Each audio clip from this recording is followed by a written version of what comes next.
성이 나가지고 아벨을 갖다 돌로 죽인 일이 있었습니다. 모세율법에는 살인하는 자는 반드시 죽이라고 그랬는데, 그럼 가인이 아벨을 돌로 쳐 죽였는데 하나님께서 모세율법의 법으로 따지면 당장 죽여야 되겠는데, 그때는 모세율법이 없을 때인 만큼 하나님께서 그 가인에게 죽이지 않고 벌을 내리지 않았습니다. 벌을 조금 내려 결국 네가 그렇게 아우를 죽였으니까 넌 내 앞을 떠나서 넌 여기 있지 못하다 해가지고 결국 유랑민이 되듯이 그렇게 되기로 했습니다. 그러니까 모세율법을 따지면은 당장 죽여야 될 게지만, 그땐 너 사람을 죽이면은 너는 죽는다 하는 그런 말도 없었고, 사람을 죽이는 데에 대해서는 법이 거기에 기록되어 있지 않기 때문에 살인을 했지만은 그를 갖다가 심한 형을 내릴 수 없었던 것입니다. 그러면 그 외에도 여러 가지 제목이 있는데, 지금은 우리 대한민국에도 법이 있고 성경에도 법이 있습니다. 그러니까 모세율법 10가지 십계명이 있죠.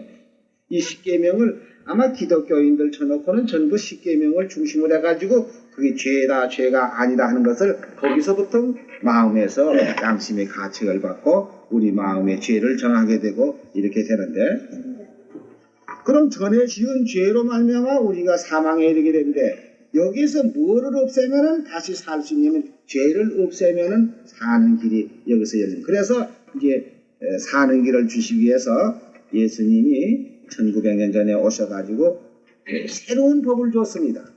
그럼 새로운 법을 어떻게 줬냐면, 옛날에 10가지 계명을 그대로 두면은 침례를 받아도 또 한 가지죠. 그렇지만은 예수님이 오셔가지고 새 언약을 줬는데, 새 언약은 6월절 성만찬 예식에 떡과 포도즙을 먹고 마심으로써 너희 속에 생명이 있다 하는 이런 아주 생명의 언약을 주셨습니다.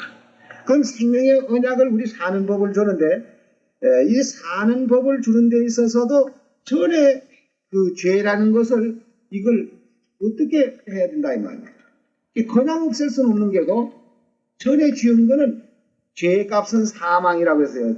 죄값은 사망이라는 건 6장 23절에 보면 죄의 삭은 사망이요 하나님의 은사는 그리스도 예수 우리 주 안에 있는 영생이니라. 그게 죄의 값은 사망이니까 언젠가는 우리가 죽어야 되는 것입니다.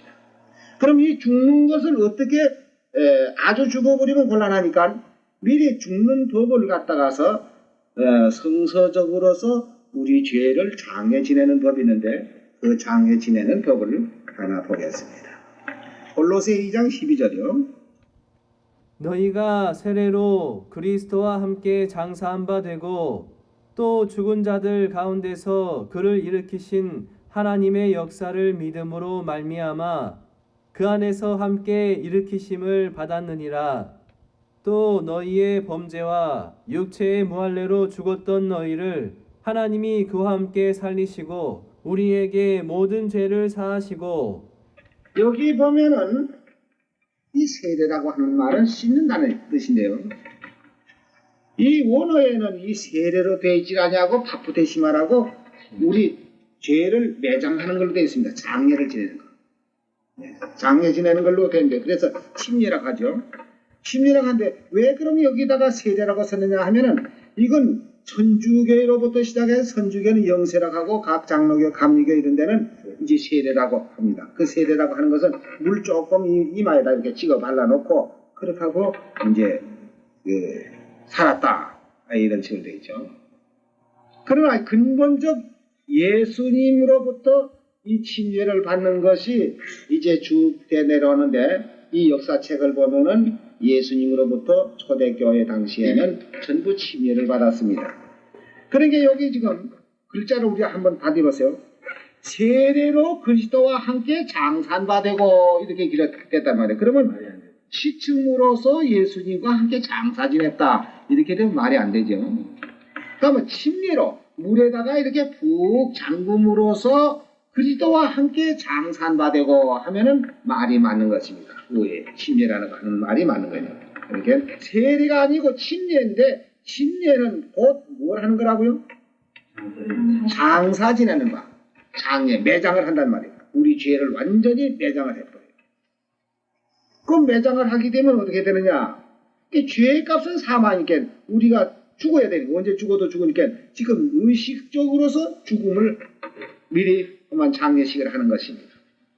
장례한 바 되고 또 죽은 자들 가운데에서 예수님이 십자가에 돌아가셔서 무덤에 장례 지냈죠. 장례 지낸 후 3일 만에 부활하셨어요. 그 말씀과 같이 또 죽은 자들 가운데에서 그를 일으키신, 그를이라는 건 뭐냐면 예수님을 일으키신, 부활시키신 하나님의 역사를 믿음으로 말미암아 그 안에서 함께 일으키심을 받느니라. 누가 일으키심을 받죠? 침례 받는 사람이 이제 죽어서 장례를 지냈는데 죽고 난 후에 예수님을 살리신 것과 같이 그 사람도 새로 일으키심을 받는다 이겁니다. 이렇게 의식으로 우리 죽음을 먼저 맛보고 장례를 지내지 않으면은 죄값으로는 언젠간 죽어야 돼요.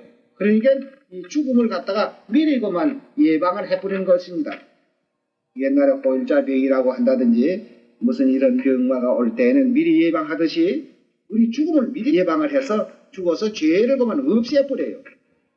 그래서 죽은 사람은 죄 때문에 죽었고 다시 일으키는 거는 누구 때문에 일으키죠? 네, 예수님을 죽은 가운데에서 일으키신 하나님의 역사를 내가 믿기 때문에 나도 이제 죽어서 장례 지냈고 예수님을 살리신 것과 같이 나도 새로 일으키심을 받는다. 그와 같이 우리 죄를 지금 침례를 받음으로써 이제 그 과거의 죄는 완전히 정리되는데 그 죄 때문에 내가 사망이 왔고 이런데 이제 죄를 없이 해줬는데 침례를 받음으로써 죄는 없어졌지만 깨끗한 몸이 또 이 세상에 사니까 자연히 우리 이목이 있고 뭘 보는 것이 다 세상에 이 눈이 이거 있다고 해서 이 보는 거 자꾸 함부로 봐도 이거 안 되는 거예요. 이 눈 잘못 보면 그만 큰 범죄를 하는 수가 있고 또 이 귀가 있다고 해서 이 귀가 자꾸 뭐 들으면 좋은 줄 알아도 이게 좋은 말 들어야지 나쁜 말 들어보면 이 귀가 범죄를 또 해요. 그러니까 세상에 모든 불의한 것이 죄라고 했습니다. 그럼 또 죄 지면은 또 죽는 거 아닙니까? 그럼 매일 뭐 하루 한 번씩 침례를 받다가 집회해야 안 되겠느냐 이렇게 생각하는데 그럼 우리는 어떤 것이냐? 죄를 없이 했으면 죄를 짓지 않도록 만들어줘야 된다. 좀 이렇게 예를 들어 말씀드리자면은 요새는 과학이 발달됐고 이러기 때문에 바다의 어장들 저 바다에 가서 고기를 그저 많이 잡아가지고도 지금 그거 다 처리합니다. 근데 옛날에는 저 무코지방에서 수림이 이런 고기를 잡든지 너무 많이 잡혀도 큰 걱정이라고. 왜 걱정이냐면 처리를 못해서. 그게 뭐 금방 어떻게 다 팔리면 당해지만은 죽은 고기 그저 하루 이틀만 주면 냄새 나고 썩고 이러니까 그 냉장에 썩어지면 그만 바다에다 퍼내밀고 이러는 일들을 하고 있죠. 그렇지 않으면 이제 그 고기가 다 썩어서 못 먹을 정도 되기 전에 소금을 쳐놓으면 좀 담그면 오랫동안 견딜 수 있습니다. 근데 요새는 과학이 발달해서 냉동실을 만들어가지고요. 벌써 이 어장에 나간다고 할 것은 냉동실부터 먼저 만들어가지고 고기 잡는 쪽 하고다 그만 냉동실에 집으면 다 얼어버려요. 얼으면 암만 실이 가더라도 그 썩질 않습니다. 그래가지고 이제 각 시장으로 빠져서 나와가지고 뭐 고기 잡은 거죠. 한 달 후에라도 팔아먹고 2달 후에라도 팔아먹고 이렇게 해서 할 수 있는 거 뭐냐고. 우리가 죄를 없이 하는 것이 문제보다도 그 없이 하는 죄가 오래 유지할 수 있는 이것이 가장 중요한 건데요. 그럼 우리는 어떻게 해서 죄를 없이 그냥 오래 유지할 수 있느냐 하면은 성한고기 잡아서 소금을 치는 것과 같이 우리 속에다 생명을 넣어야 됩니다. 생명을 넣어야 되는데 어떤 사람은 침례가 여기 침례라고 하지 않으시게 세례를 하니까 씻는다. 그래서 장로이나 감히 물욕을 조금 얹혀놓고 그렇게 놓고는 이제 다 씻었다. 이제 깨끗하다. 이렇게 해서 하는데 이 침례라는 것은 우리 죄를 씻는 게 아니라는 것을 베드로 전서 3장 여기 21절에 보면은 잘 설명하고 있습니다. 물은 예수 그리스도의 부활하심으로 말미암아 이제 너희를 구원하는 편이 곧 세례라. 육체의 더러운 것을 제하여 버림이 아니요 오직 선한 양심이 하나님을 향하여 찾아가는 것이라. 저는 하늘에 오르사 하나님 우편에 계시니 천사들과 권세들과 능력들이 저에게 순복하느니라. 여기 침례 받는 것이 우리 더러운 것을 씻는 것이 아니다. 그럼 더러운 것을 씻는 게 아니고 뭐냐? 오직 선한 양심이 하나님을 향하여 찾아가는 것이라고. 그럼 선한 양심이 죄가 있고도 선한 양심이 가질 수 있습니까? 없이. 죄 가지고도 선한 양심을 가지고 있어요? 예. 하나님하고 우리 사이를 이 갈라지게 한 것이 무엇이냐 하는 것 그것부터 우리가 알아야 되겠네요.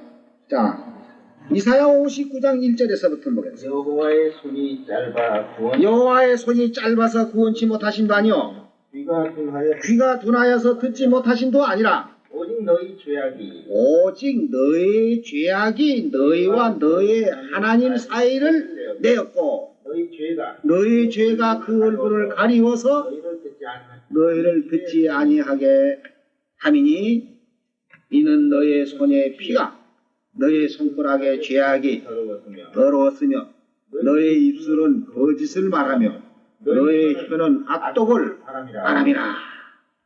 자, 이런데 이걸 가지고 선한 양심 하나님 찾아갈 수 있어요? 죄는 양심이 허락을 안 하는 것입니다. 내가 죄를 가지고서 나 깨끗하다 하나님하고 내가 동행할 수 있다 하고 하나님 뒤에 줄줄 따라다닐 수 있느냐면 그렇게 될 수가 없어요. 그러니까 여기 베드로 전서 3장 21절에 그 물은 하는 말은 여기 노아 홍수 때에 노아의 식구 8사람이 구원받은 그 물을 말하는데 이 물은 예수 그리스도의 부활하심으로 말미암아 이제 너희를 구원하는 편이 곧 세례라. 육체의 더러운 것을 제하여 버림이 아니요 오직 선한 양심이 하나님을 향하여 찾아가는 것이냐. 그러니까 죄가 완전히 다 청산되고 장려제 매장을 씻어가지고는 안 되죠. 씻으면 아주 죄의 뿌리가 남아있단 말이에요. 그 뿌리가 남아있으니까 언제든지 뿌리가 남아있으면요 저 산에 아카시아 나무 그 많이 있는데 어떤 사람 그 아카시아 나무 이걸 없애려고 비언해도 또 나오고 비언해도 또 나오고 애를 먹는 게라.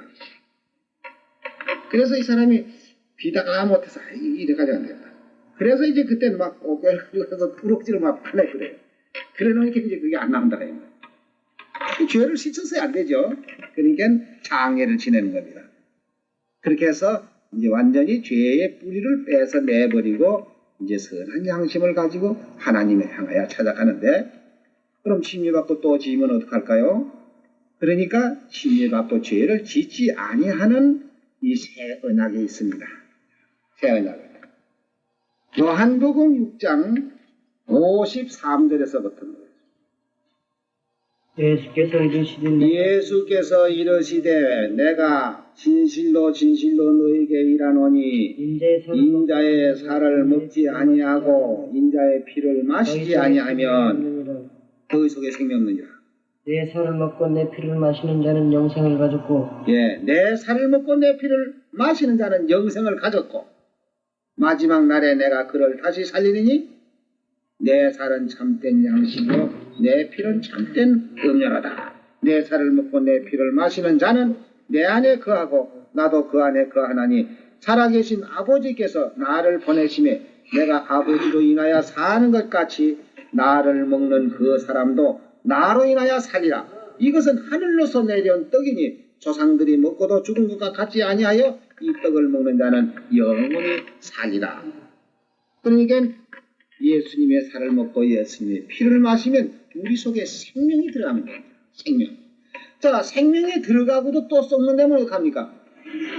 생명이 들어가 있는데도 또 썩는다고 할 수가 없지요. 그러면은 때로는 이제 우리가 침례를 받고도 이 세상에 살다 보면 그 세상 사람과 같이 지내다 보니까 본의 아닌 불의한 것들이 더러 많이 있습니다. 근데 그런 경우에는 어떻게 되느냐 하게 되면요 요한일서 5장 16절에 보면은 누구든지 형제가 사망에 이르지 아니한 사망에 이르지 아니하는 죄, 범하는 것을 보거든 구하라. 그러면 사망에 이르지 아니하는 범죄자들을 위하여 저에게 생명을 주시리라. 사망에 이르는 죄가 있으니 이에 대하여 나는 구하라 하지 않노라. 모든 불의가 죄로 돼 모든 불의가 죄로 돼 사망에 이르지 아니하는 죄도 있도다. 그러니까 이 사망에 이르는 죄라는 것은 어떤 것이냐 하면은 우리 세상 죄에도 너무 심하게 하는 것들은 안 되지만은 여기에서 사망에 이른 죄가 뭐인가? 히브리서 10장 26절. 우리가 진리를 아는 지식을 받은 후 우리가 진리를 아는 지식을 받은 후에 짐짓 죄를 범한 적. 여기 죄라는 건 무슨 죄냐면은 그 다음에 나옵니다. 어떤 게 그 죄냐면 짐짓 죄를 범한 적 다시 속죄하는 제사가 없고, 이 속죄라는 것은 이 새 언약을 말하는 것입니다. 속죄하는 제사가 없고 오직 무서운 마음으로 심판을 기다리는 것과 대적하는 자를 소멸할 맹렬할 불만 있으리라. 모세의 법을 폐한 자도 두세 증인을 인하여 불쌍히 여김이 없이 받지 못하고 죽였거든. 하물며 하나님의 아들을 밟고 자기를 거룩하게 한 언약의 피를 부정한 것으로 여기고 은혜의 성령을 욕되게 하는 자의 당연히 받을 형벌이 얼마나 더 중요하겠느냐 너희는 생각해봐라. 그러니까 여기 무슨 죄겠어요? 새 언약. 예, 이 언약의 질을 배반하고 나가는 것이 이것은 다시 속죄하는 제사가 없어요. 왜 그러냐면은 새 언약을 통해서 예수님의 살과 예수님의 피로 우리의 생명을 줬고 영생을 줬는데도 불구하고 그것을 부인하고 나갔을 때에는 옛날 모세의 율법을 폐한 자도 불쌍히 여기지 않고 죽였거든. 두 사람의 증인을 인해서 하물며 하나님의 아들을 밟고 자기를 거룩하게 하는 언약의 피를 부정하게 여기는다. 이것이 다시 용서함을 받을 수 없는 죄라는 것을 여기 말했습니다. 그러면 우리 속에 생명을 넣어준다는 말씀, 아까 어떻게 하면 생명이 들어간다고요? 요한복음 6장 53절에 예수님의 살을 먹고 예수님의 피를 마시면 너희 속에 생명이 있다. 생명이라는 뜻은 뭐냐면은 영원히 사는 뜻을 말합니다. 생명이 없으면 죽은 사람이고 생명이 있으면 산 사람입니다. 그러니까 생명이 있는 사람에게는 죽음이 있질 않지요. 그냥 영생이 항상 살아가지고 있기 때문에요. 근데 예수님의 살과 예수님의 피를 어떻게 우리가 먹고 마시느냐? 예? 그것이 누가복음 22장에서 우리가 볼 수 있습니다. 누가복음 22장 7절입니다. 유월절 양을 잡을 무교절 일이 이른지라 예수께서 베드로와 요한을 보내시며 가라사대 가서 우리를 위하여 유월절을 예비하여 우리로 먹게 하라. 여기 보면 유월절 양을 잡을 무교절이 이른지라 예수께서 베드로와 요한을 보내시며 가라사대 가서 우리를 위하여 유월절 예비하라 그랬는데, 모든 교회 가운데는 유월절이라는 걸 듣지도 못하고 보지도 못했기 때문에 이 유월절 얘기만 하면 이건 모세율법으로만 생각합니다. 모세율법에 양 잡고 소 잡고 유월절 지킨 그걸로만 착각을 한다 이 말이에요. 근데 예수님이 유월절을 예배하라고 베드로와 요한을 보내서 가서 유월절을 예배해서 우리로 먹게 하라 한 이 유월절은 옛날 모세율법에 양을 잡고 양의 피를 문설주에 바르거나 백성에 뿌리는 그런 유월절이 아니고 멜리덱의 반차라고 하는 떡과 포도즙을 가지고 우리에게 새 언약을 주신 것입니다. 19절 보세요.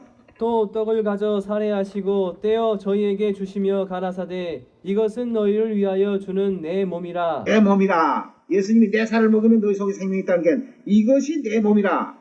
너희가 이를 행하여 나를 기념하라 하시고 저녁 먹은 후에 잔도 이와 같이 하여 가라사대 이 잔은 내 피로 세운 새 언약이니 온 너희를 위하여 붓는 것이니라.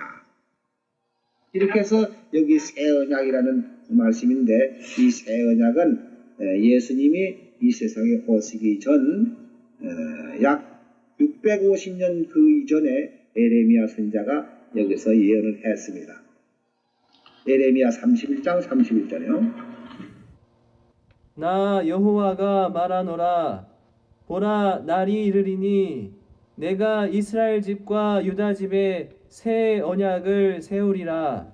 나 여호와가 말하노라. 이 언약은 내가 그들의 열조의 손을 잡고 애굽 땅에서 인도하여 내던 날에 세운 것과 같지 아니할 것은 내가 그들의 남편이 되었어도 그들이 내 언약을 파하였음이니라. 나 여호와가 말하노라.